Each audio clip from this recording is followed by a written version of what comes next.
Hello and welcome. That sound means it's time for another worked example with Dr. Schleich.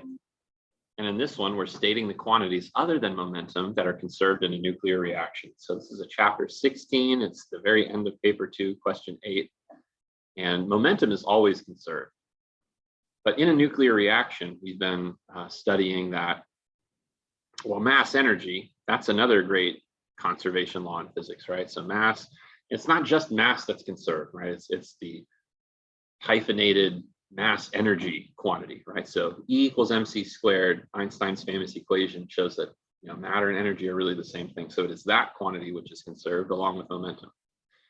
In a nuclear reaction, charge is another thing that's conserved, and the nucleon number is also conserved. So there's always the same number of nucleons. Now we've been studying with like beta plus and beta minus decay that you could switch a neutron for a proton, or a proton for a neutron. That's really a flipping of quarks, right? Like an up quark flips to a down quark and a proton and it becomes a neutron, or one of the neutrons down quarks flips to an up quark and now it's a proton. And there's also other particles that are emitted as a result of that. But the total nucleon number is always conserved.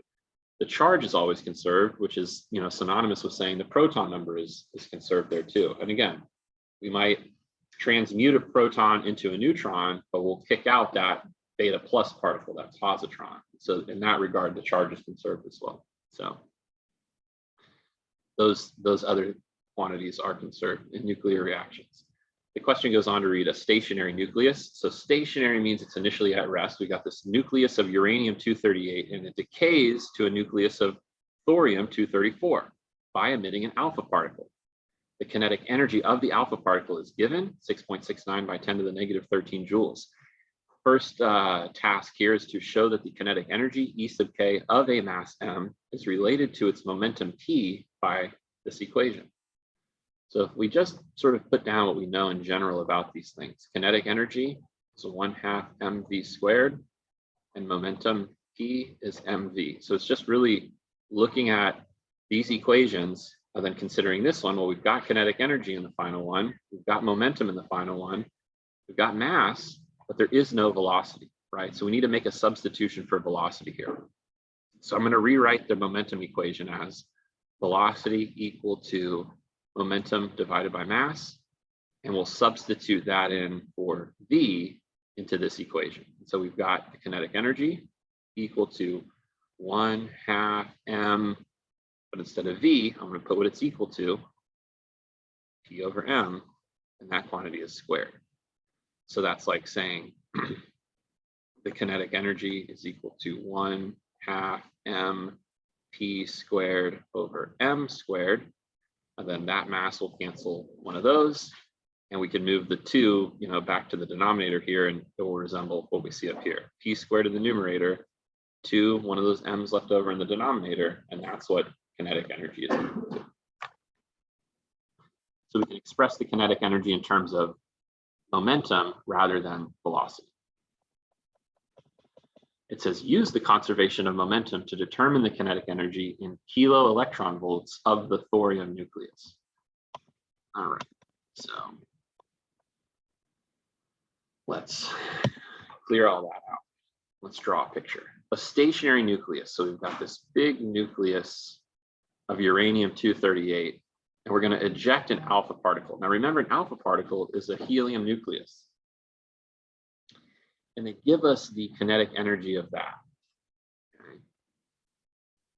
It says use the conservation of momentum to determine the kinetic energy of the thorium nucleus. And so once we kick out this alpha particle, it's moving in some direction with some velocity. All the rest of the nucleus, the thorium-234, is going to move in the opposite direction in order to preserve the same momentum that we started with. So the stationary nucleus of uranium-238 has a momentum of 0. In order to keep the final momentum 0, there has to be movement in the opposite direction, or a negative velocity for the thorium-234 compared to the positive velocity of the alpha particle. All right, so let's start with, like it says, the conservation of momentum. So the initial momentum equals the final momentum. The initial momentum is 0. All right. The final momentum is going to be the momentum of the alpha particle positive and the momentum of the thorium negative. And then from that, we're going to calculate the kinetic energy of the thorium, right? So the thorium is going that way. All right, so I think we're going to have to deduce the mass of our alpha particle here and then calculate the velocity from that. So then we have the product of mass and velocity there. All right, so the mass of an alpha particle is 4 nucleons, and so 4 unified atomic mass units. So 4 times 1.66 times 10 to the negative 27 kilograms.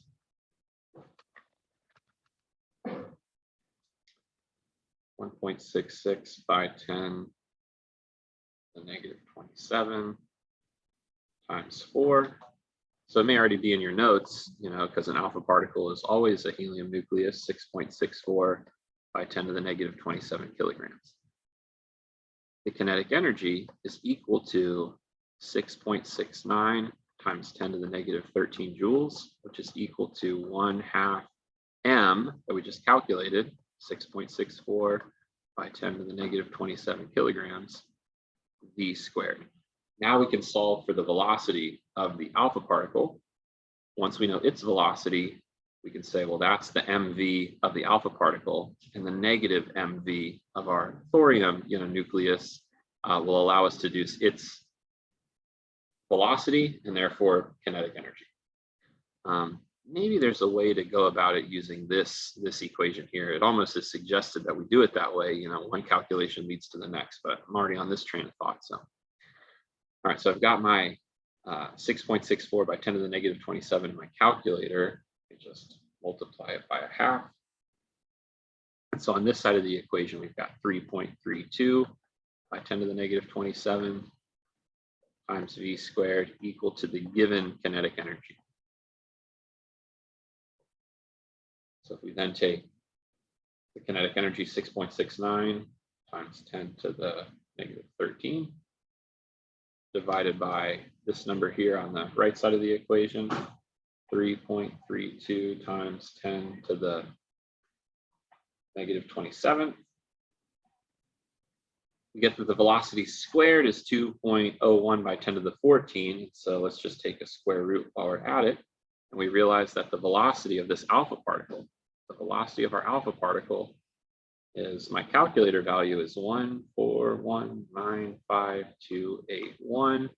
A quick check to make sure that we're not faster than the speed of light. And we're not. So 300 million meters per second is about the speed of light. We're just a small fraction of that, 14 million, right? Not close to 300 million.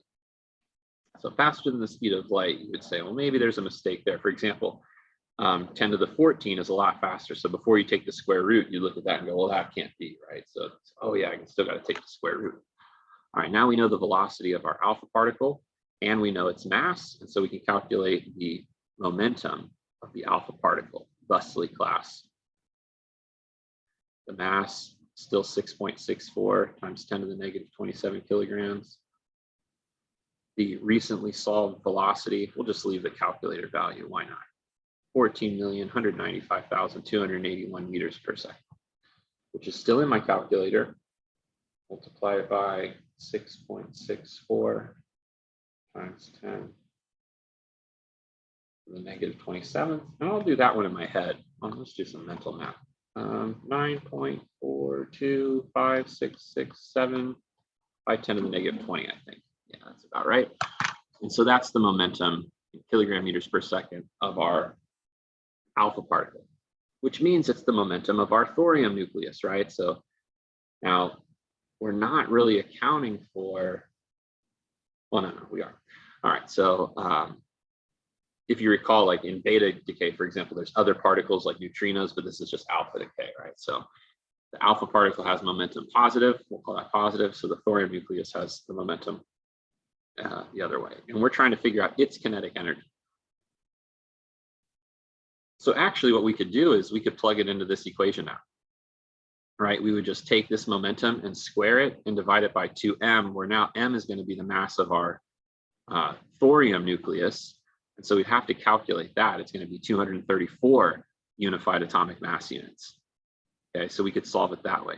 The other way that sort of I explained earlier was to, plug this back into this equation for momentum, solve for the velocity, because we know the mass of our, again, we could, 234 unified atomic mass units is the mass of the other part of the nucleus that we're considering, get its velocity from that, and then plug it back into 1/2 mv squared. We've already kind of shown that the kinetic energy is related to the thing that we sort of already have by this equation. And since we have to calculate the mass either way, might as well use this one. So I'm going to kind of do my working for this last bit down here. So the momentum that we already calculated, 9.42, I'll round that to 9.43 actually, times 10 to the negative 20 squared, numerator, divided by 2 times the mass, which is 234 times the unified atomic mass unit.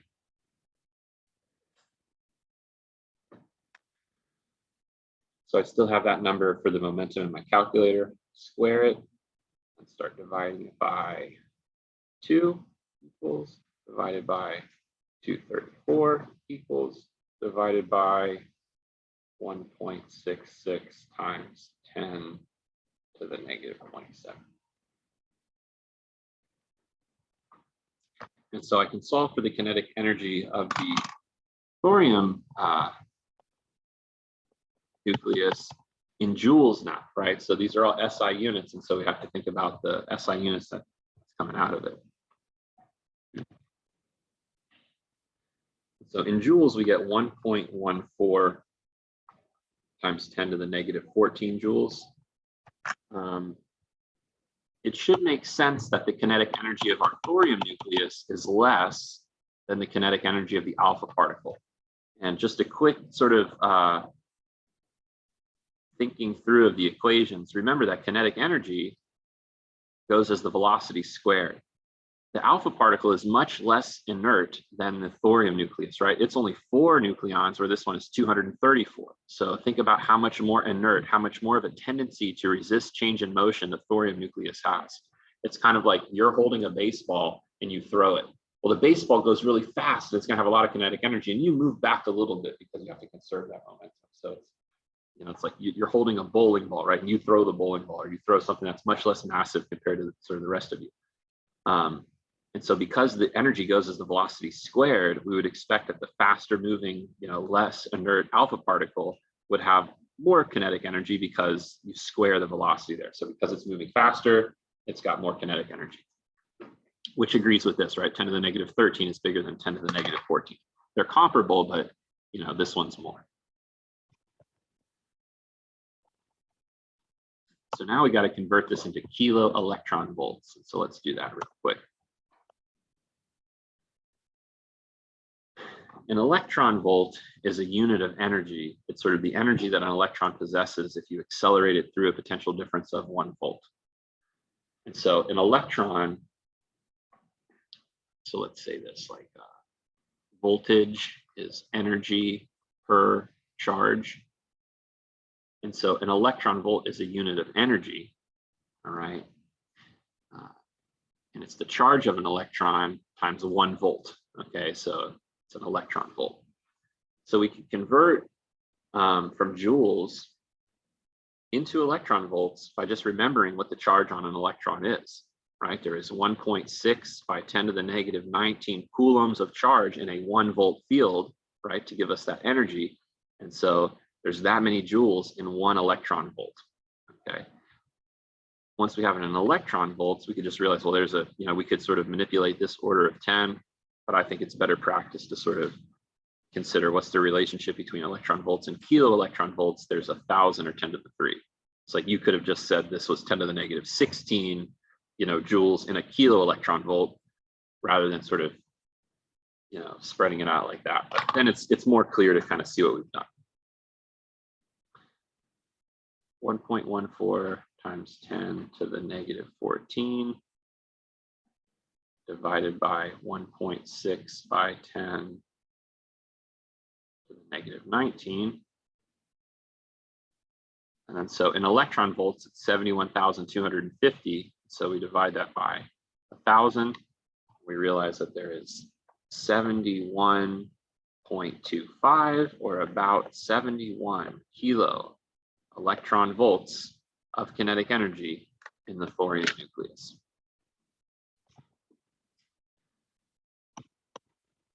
So that was a pretty good review question. But to give yourself immediate feedback on your work, I suggest that you, after you attempt a paper 2 or a paper 1, a couple of questions, do up the mark scheme and see if you're right. So we can see that mass energy, the proton number or charge, and the nucleon number are things conserved other than momentum in a nuclear reaction. That's what we said. We've got, combining these, and it says with working leading to this, which we had. So here's kind of what we did. We used the equation that they gave there to solve. We get the same answer, 71 or 71.5 kilo electron volts. It says, or calculation of the speed of the alpha particle, which is kind of what we did. So I guess here they did something else where they used the kinetic energy given. Okay. Think about that for a little bit longer. What do they have? 2 times the kinetic energy of the thorium times 234 equals 2 times. Okay, so they just said the momentum is before and after, and they rewrote this equation to make momentum the subject. That's why there's a square root there, right? Because it's square. It's I don't know. I would avoid that way. This is what we did, right? We calculated the speed of the alpha particle, calculated the momentum of the alpha particle. That's what we did right there. And then from that, we were able to get this answer. So we went about it this way. I don't know. If you can avoid working underneath a radical, I would suggest doing it. So many paths to the same correct solution.